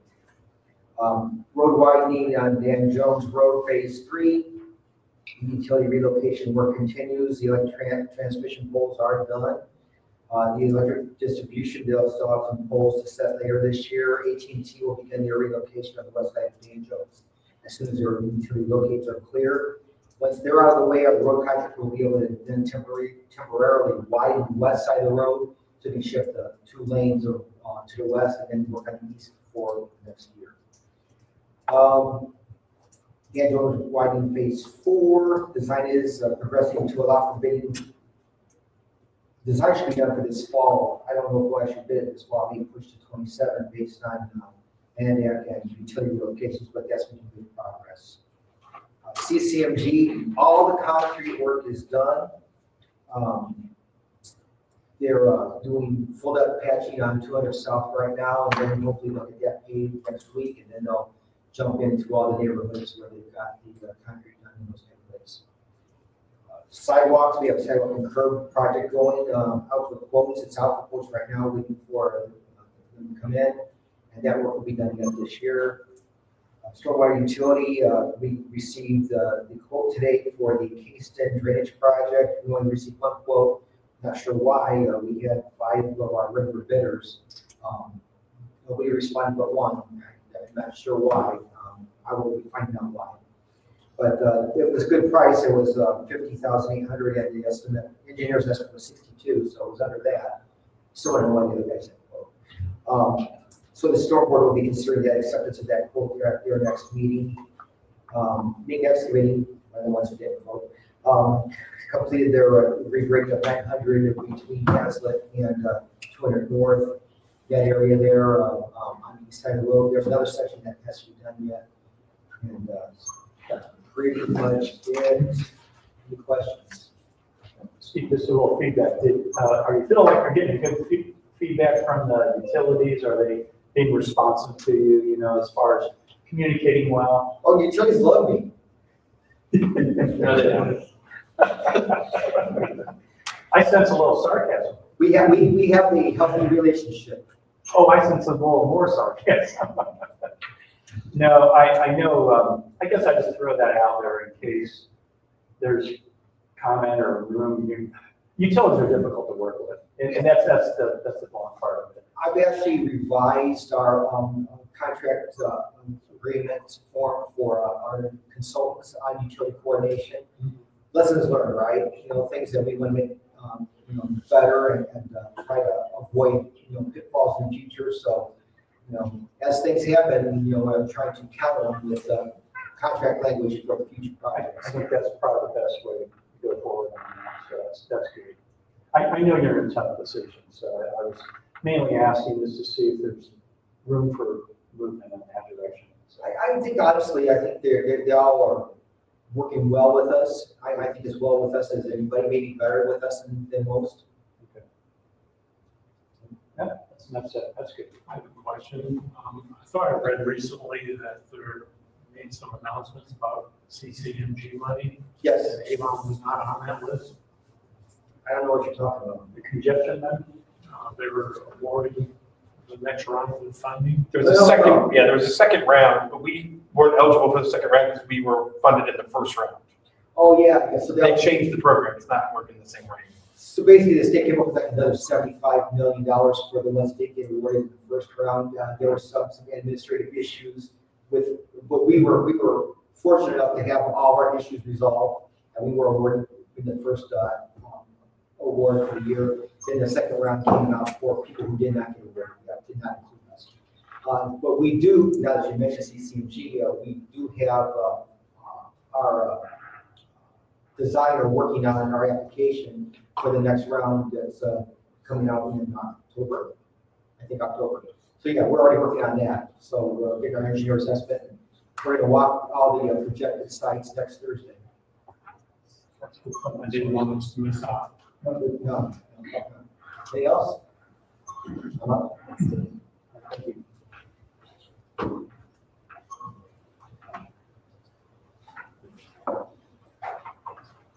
Paul Hamby, Planning and Building, just updates on our hearing agendas. We have one case next week on the BZA agenda. We have now down to 3 cases on the Plan Commission for this month. After the development plan and plat that were proposed for the commercial area at Satori were withdrawn. Not sure what actually precipitated that, so it's not going forward at this time. We had, I think, 4 new filings for September Plan Commission. Not sure if those will all make it on the agenda because we're working on getting petitioners to complete their submissions actually. So that's TBD. We're still making progress on setting up our online application submission process through iWork. Getting closer to going live on that. We have our engineering consultant moved in so they can review everything through that portal now without having to come in and pick up paper and thumb drives.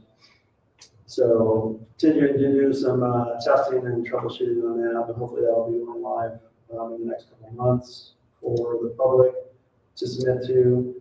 And then we're still hoping to have comprehensive UDO revisions later this year, but we are working on possibly doing a smaller revision that might come before you sooner, as we've identified some uses that would be considered kind of high impact uses that aren't very well called out or delineated at all right now in the UDO, and we want to make sure that we have those in the appropriate classification, most likely so that before something like that would go in by right, it would have to come probably through the council, presumably for rezoning.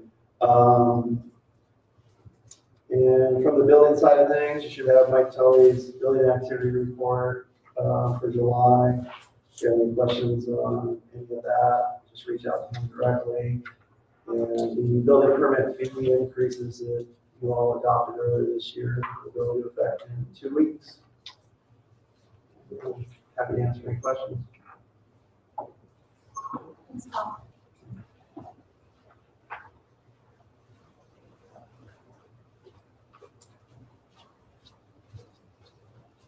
Good evening, Shelby Craig, Parks and Recreation Director. Updates on our construction projects at the Pickle Patch. We ran into some unexpected drainage issues, so it's pushed our timeline back a little bit. We have to repair a pipe underground. We pushed pavement back, I think 3 times now. Hopefully we can still get pavement down next week. And then smooth sailing from there. The foundation for the shelter has been poured, and the sidewalk from Avon Avenue to the Pickle Patch is complete. At Burnett, the contractor has mobilized, and the first round of invasive species removal by Williams Creek has been done. We actually have a meeting out there on Monday to go over what that project entailed. We actually got a credit back for some of that, so looking good there. Our PRBC met last night. I shared the capital improvement plan and the 2027 budget with them. Obviously, they don't have any voting powers, but they are my sounding board for everything, so I just bring them up to speed on all that. And then upcoming, Tiffany has been working with Crossroads on potentially, maybe this year, bidding 2 trails the 150 South to Dan Jones project, and the Waywood Trail 265 at Avon Sports project, potentially getting those together. If not this year, definitely next year. Any questions? Were we out on the sewer connection? It is scheduled, day start is scheduled to be there the last week of August. Whatever that Monday, 25th is that Monday. 24th, I think. When was our deadline? How long for completion? A week. A week. Okay. I'm not gonna finish that sentence. By the Not 28th. jinxing it. All right, thanks.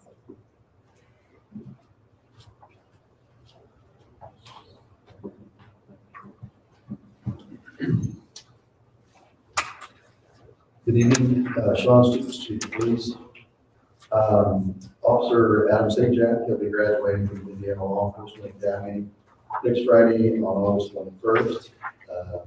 It's going to be at the Mooresville High School, could be Plainfield, and this year for sure, but it could be one of those two. If you've never been to that, I encourage you to go watch that. It's pretty interesting. So that's some more information on that. Officer Jacob Redmond, he'll be reporting to ILEA for his academy training August 31st. So we have one coming out, one going in.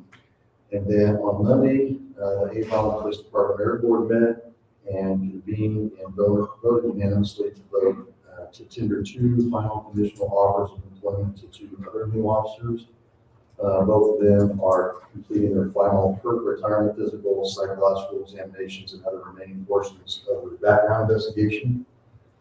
And as long as all of those go through successfully, then they'll get an official start date probably here within a month or so.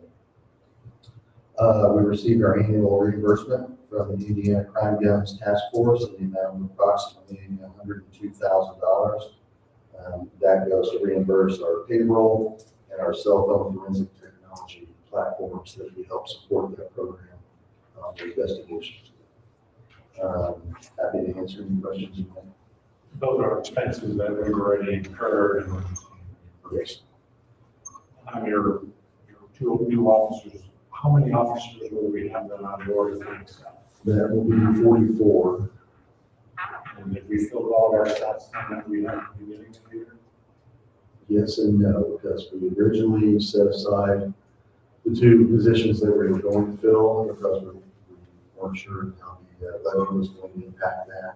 And then after looking at Ryan and looking through all the others and everything, we discovered that we're able to probably still go ahead and hire them, so that's, we're going to fill those positions as well. Do you have anybody remaining on the current list? We have 7 on the current list, I believe, as of yesterday. It is towards the bottom of the list, so it is hard to get quality candidates once we get down there. But we just got 2 in there, so they're really good. So this has been unusually good. Usually we thought that after we had a list of 30, we might get maybe 3, maybe 4 if we're lucky. I think right now we've got 6 up for this list. We have some others that look pretty promising still, so we're pretty hopeful it's going to get us through. Good. Thank you.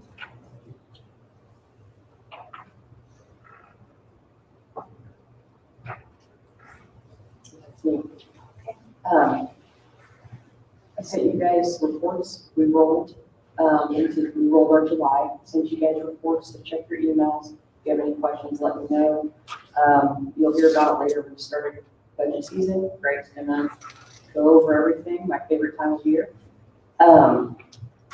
And just, he'll be talking to you a lot more about the must. I am your representative, so whatever you guys decide, just give me direction, and that's how we go. But most importantly, just review those reports. If you have any questions, let me know.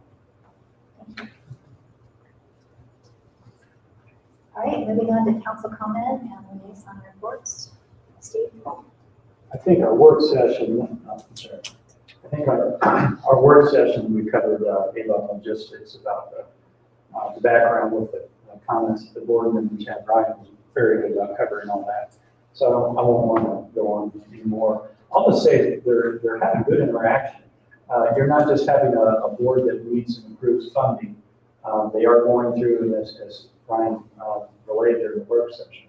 They're wrestling with some of these topics, and they're thinking through, and they're making sure there's clawback, that there's not an open book, and that the bonds are being borne in this case by Chicago Industrial. But I would just say I've been impressed with listening to it. It's kind of fun being on the listening end and not being able to say anything. It's kind of like, that's a tough part, but Ryan puts his back to me when I'm back there behind him, and I'm trying to get his motions, but well, he just ignores them. I feel terrible. No, that's all. Thank you. Thank you. Great. I have nothing. Nothing for me.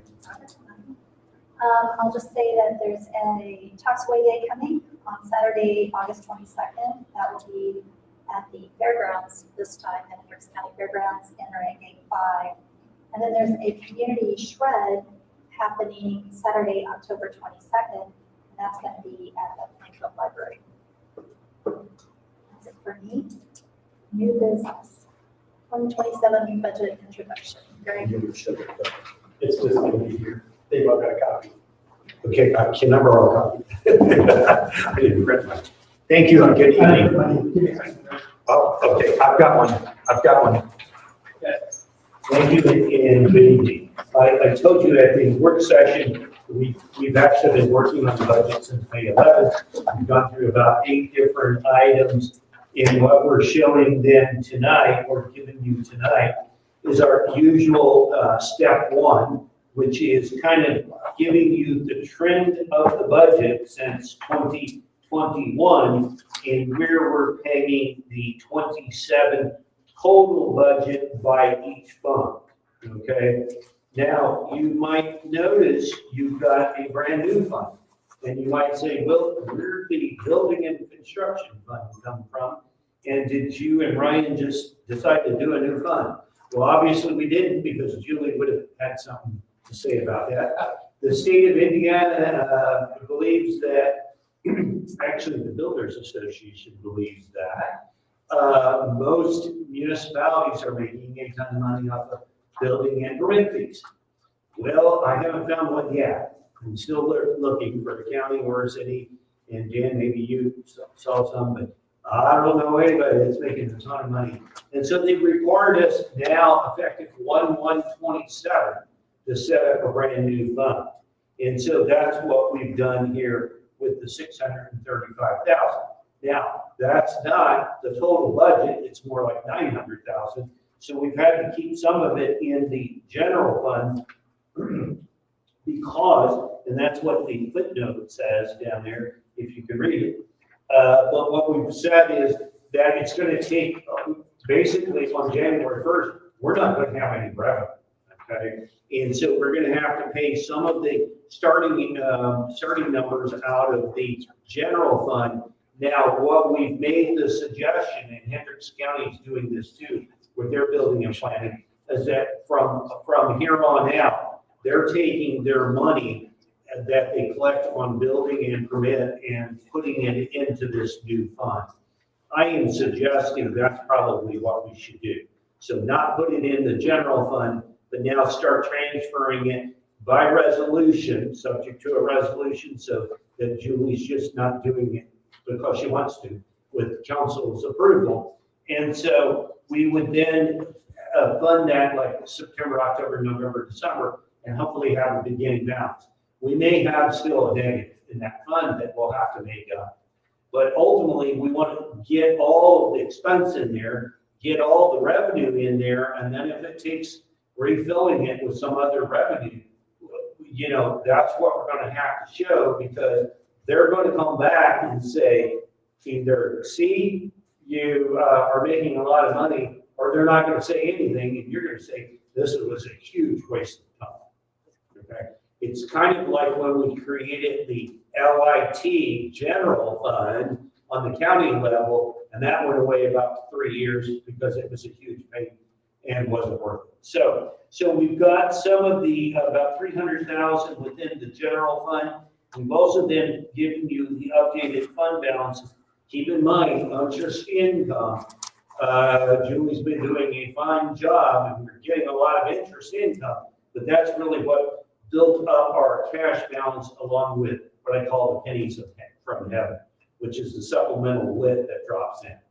And so we pegged the general fund at 10.6, and as you can see with the NVH, we've got the NVH restricted or unrestricted and restricted, the 2,150,000, the 450, the LRS keeping it the same. And by the way, you know, we do believe that we'll be made whole with the gas tax. And so, you know, from the quote surplus. And so everybody's depending on that, and we're keeping the budgets expecting that money to come in, and I think you even got some of it, didn't you? Sure. How much are we expecting? Pardon? How much are we expecting to get? I don't know if we've got a tally on what we've lost so far. Do you know that? What the special distribution you got? He's talking about that the governor passed on. Yeah, the amount that we're not getting in gas tax right now because of the reduction. We'd have to get you that. Yeah, we could look it up. I want to say it was like 70 something. It was like 79. That in total. Yeah. Yeah.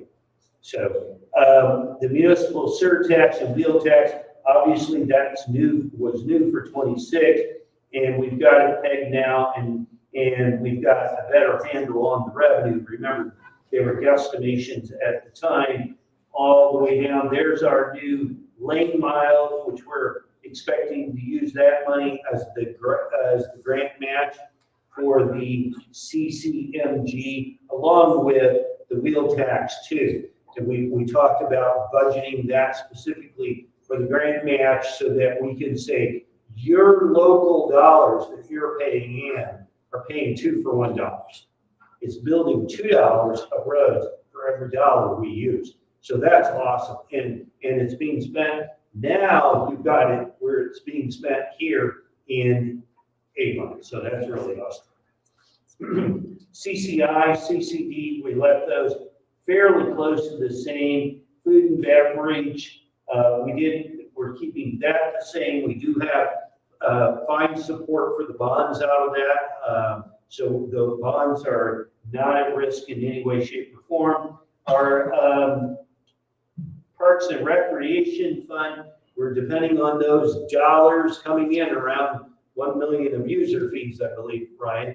And so those are building up a little slow, but we're hoping that will continue. Riverboat, we don't really do much with, roundabout yet. And then the rest of them on down are pretty insignificant other than the stormwater. Again, we were reconciling the first half of revenue and realigning anytime we thought that revenue was not sufficient to support these levels. And things like the rainy day fund, 250,000, you know, I can take you back to work group. I swam here from Rushville yesterday. And so, you know, sometimes some things happen and, you know, tornadoes hit, we've had catastrophic floods. This money is pinpointed for emergency only. But if that happened to you yesterday, you could be using it today. So it's already appropriated, it would be already appropriated and set aside. So that's kind of a rundown. What we're doing now with Ryan is we've met with the police chief, and that went real well. We've met with parks and things like that. We're building the individual department outline budget up to this amount. And, you know, and then this gives the department heads a little understanding that, you know, we're not able to fund things $1 million more. So we all have to kind of share those dollars in that we're going to be increasing the budget. So that kind of gives us an understanding of where we can allocate and share from. So Ryan, anything you think I missed?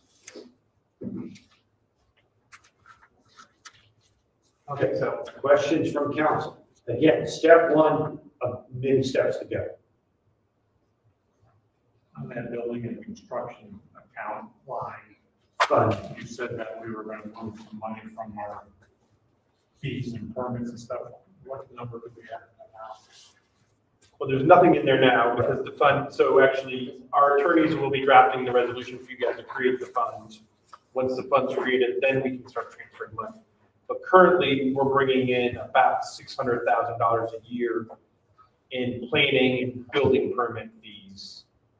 And so that's why it's based on 635. You guys amended the fees, so we think we'll bring in a little more than the 600 next year.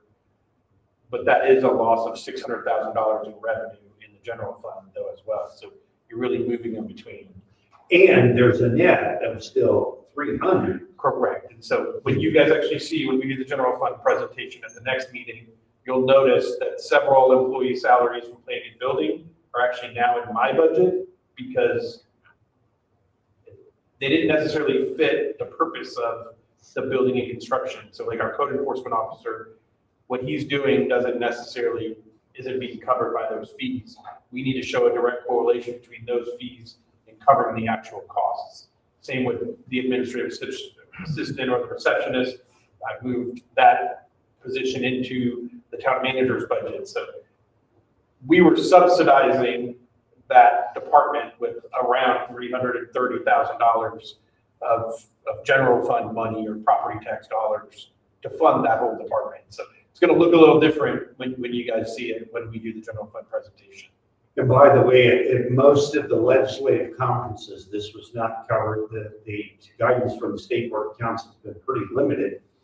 And everybody thought they had to do it July 1.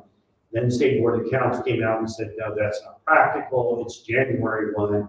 And so it was kind of a big surprise. And again, I think it's a lot of effort for nothing, but we got to do it. And we want to try it this way for 27. If we can move over all the expenses in 28, we want to do that because like I told you, they'll take your annual report and they'll run an analysis on it after they do the audit. And they'll say, if you have 250,000 in there, they'll say, see, they're overcharging us. So stay tuned for that. We've had that happen before. Yes, sir. Well, I agree with what Greg said. The analysis is going to show that the taxpayers of the town are supplementing new homeowners. That's what it's going to show. And the builders don't pay that cost. They pass that into the sale of the home. So I'm not sure what their complaint is. That's what it's going to show. It's going to show that existing taxpayers supplement new homeowners. And I think that's what the data is going to show. Well, then the data should, if you're driving policy data, then we should raise our fees again, right? So the taxpayers are not supplementing that. But that is what you're going to be talking to your legislators. And I think that the stark reality is different than the narrative. You should be prepared to, confront them with the fact. And Dan, as you know, in the law, you can only raise your fees once in 5 years. So that's the current law. See, that's why it's a dumb law, because prior law said you cannot have a fee which exceeds your cost of delivery of services. That made sense to everyone. So now what they've done is they've said you can't even have a fee that covers your cost of services because we actually think that you're making money. It's not a fact-driven conversation. When it is a fact-driven conversation, we can go back to the way it was. But you guys are going to need to be advocates. Because let's face it, if you do one raise in 5 years, you would like to give your employees 3% raise, maybe or 2% raise each and every year, you'll be behind the 8 ball before you even start. But your legislators are telling you that they want your they want all the citizens of Avon to pay for the new houses being built in Avon. That's what they're saying. That's what's going to happen. So we should protest that. I agree. So summary or questions on what we've done here on a high level, and you'll be getting all the gory details soon. Thank you. Any other questions? Okay, thank you. So maybe just another quick reminder, this was first step in the process. Your second meeting in August 27th, we're going to present the general fund with the detailed information. And then the first meeting in September, we'll present the non-general funds. And then you'll still have another discussion, the second meeting in September, and then budget adoption is first meeting in October. Okay, moving on to ordinance, final reading, 2026-10, authorizing the bond series 2026B for the Lennar Open 2. Yes, this ordinance is final reading on the ordinance which establishes the authority for the bonds to be issued. As I explained last time, this is anticipated to be $5.35 million in developer purchase bonds for the Lennar HOPA Phase 2B project. The bond establishes not only the authority to issue bonds, but also the parameters of the bonds for that authority. With approval of bonds, you also be approving two other documents that are also in your packet. The first supplemental trust indenture, and the trust indenture is like the mortgage on the bond. It's an agreement with the town, and RJ will be the trustee. And also then the first supplemental financing agreement, and the financing agreement just is the underlying agreement between the developer and the town as to how the funds can be used for the issuance. I'd be happy to answer questions. This is second reading. No discussion? I'll entertain a motion.